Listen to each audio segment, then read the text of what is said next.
on the night Ahmaud Arbery was murdered. I was lacing up my shoes, stretching and giving myself the pep talk of a lifetime. Come on, D, a jog isn't gonna kill you. You're gonna feel so invincible afterwards, nothing can touch you. I was finally starting to believe in myself until my roommate stopped me. Hey, be careful. A black man was just murdered on his jog. Out of pure spite, I went anyway. But the power of my pep talk wasn't as strong as before, and I had lied. I didn't feel invincible afterwards. The next day, I decided I needed a drive. Clear my head, blast some tunes, and just breathe. Lucky to be alive. Until my roommate stopped me again. I'm so sorry. Be careful. A black man was just murdered on a drive. I didn't have the courage to go this time.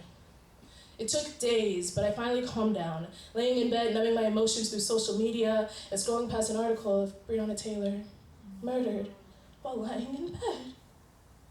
I jumped up and stood in 1 square foot of space in my room, and I didn't move. I was shaking, but I didn't move. Maybe here, maybe this space, maybe this moment, I would be safe. I'd read there had been over 164 policemen deaths so far this year, but in all the articles I read, no one had died just standing in 1 square foot of space, so I shouldn't get hurt being here, right? Right? How many times can you be told you're not supposed to live before you start to believe it?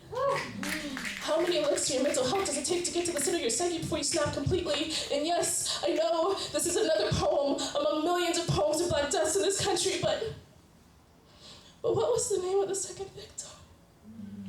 See, I remember Ahmaud, and I remember Brianna, but I can't remember the name of the second victim.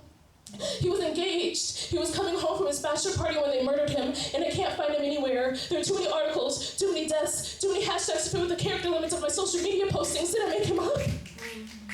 Did he exist? Do I exist? If I die the death that seems to be our destiny, will I exist? You can see me, right? Can you hear me? Do you know my name? Do you know the stories they tell about me if I make the news will probably be lies? Or will my hashtag be too small to make a difference?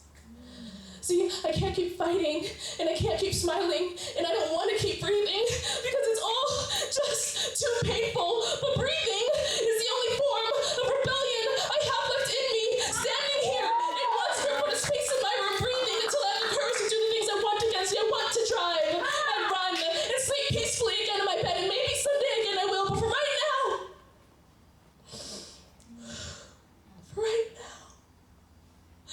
I'm just gonna stand in 1 square foot of space in my room and breathe and lie to myself, saying I'm invincible.